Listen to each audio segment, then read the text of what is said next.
So it's Sunday in the weekend of the coronavirus and you want to go outside. It's a lovely day today, but in the end you have to go inside. And well, what do? Well, you play some games with your friends and you got your RGB gaming rig ready. You got your RGB mouse ready and you got yourself a nice RGB keyboard ready. But how good is it? Because it only cost me 30 euros and it is a mechanical keyboard. Let's find out how good it is.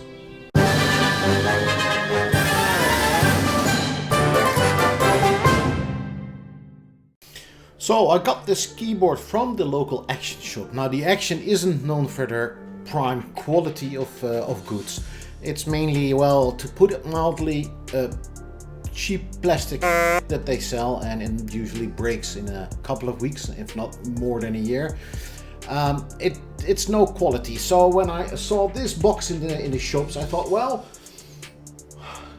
let's give it a go. It's only 30 euros, and if it breaks down, it breaks down.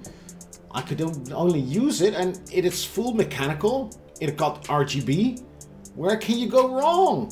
Well, this Battletron full mechanical keyboard with blue cord QWERTY anti-ghosting, which is cool, anti-ghosting, and a LED backlit. So it says on the package LED backlit, and it says nowhere that it's RGB, it's color changing.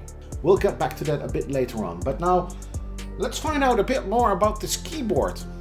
Now this mechanical keyboard does make a lot of noise. The switches that are in there are quite noisy. Now I'm used to the cherry brown switches, and there's no cherry whatsoever in this keyboard. But the switches are quite loud, and I wanted to find out if I could record it, so bear with me. I'm trying to go and play some Ghost Recon Breakpoint, and I'm going to use the Yeti Blue microphone just to try to capture some of that sound. So bear with me here. I'll try to let you listen to the noise that the keyboard makes, because it's sort of not driving me crazy. It tends to get a bit annoying after some time, especially.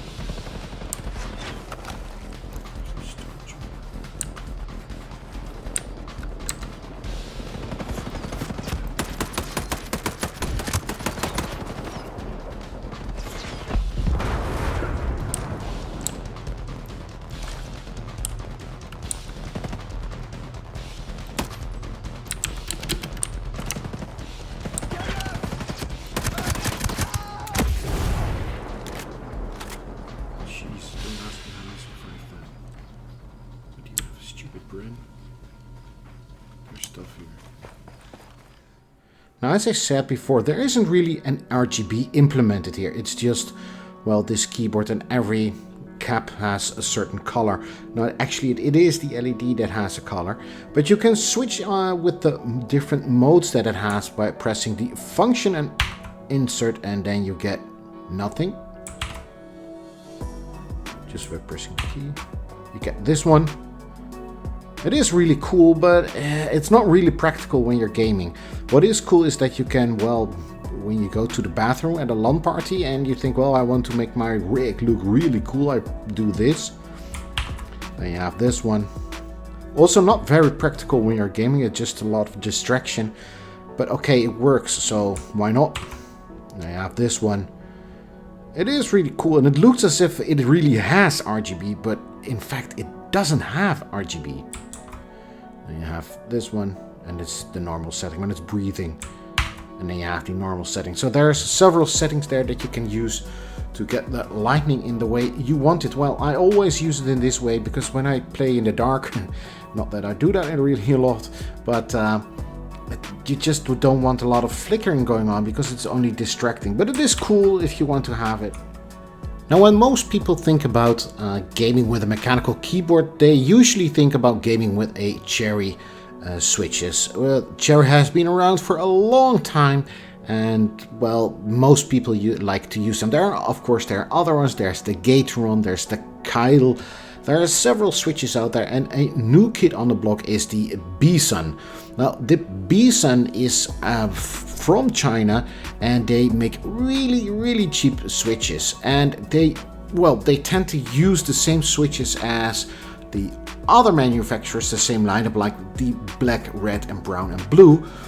This one does have the clicky one, and so it's a little getting used to with playing with this keyboard.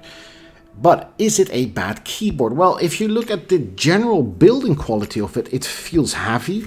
You cannot turn it or anything. You really have to struggle to get anything out of it. It is a nice build quality. What I do like is that it has this power cord, this cord which is braided, which I really enjoy and really like. But what struck me is that when I have this really cheap MSI DS100, it has the same cable, only in red, but that's besides the point. Also, what I did find out is that HP sort of has the same keyboard, or it resembles a lot of this keyboard. And they sell it even cheaper. They sell it for even $17. Now, would I recommend this keyboard to anyone? Well, to be honest, I wouldn't. And I would tell you why. Of course, the price is really low. It has these nice lighting effects. It has mechanical switches, which is cool even for that price. But I know I may be a bit spoiled that I have the Cherry MX switches, but these blue Bison switches are bad. They are bad in the way that they feel. The clicking sound that they have is really overpowering, and even when you're wearing a headset, it starts to get annoying. Maybe not for yourself, but for the other people who are on the receiving end of your microphone. It will also be annoying when you're just doing some regular typing, something that I use my main gaming rig for, also for work, sorry. And I do type a lot, so it will get annoying when you're constantly hearing those clicky sounds and you have to filter them out. So even for that price, 30 euros, it's a real bargain for well, mechanical switches. If you really want to have mechanical switch or want to have a go at it, this could be very nice. But otherwise, Battletron, if they provide a keyboard that has other switches, preferably the brown ones, I would definitely recommend this keyboard to anyone. But for now, with the blue switches, don't get it. That's it for me for today. Please leave a like, don't forget to subscribe, and I hope to see you soon in the next video.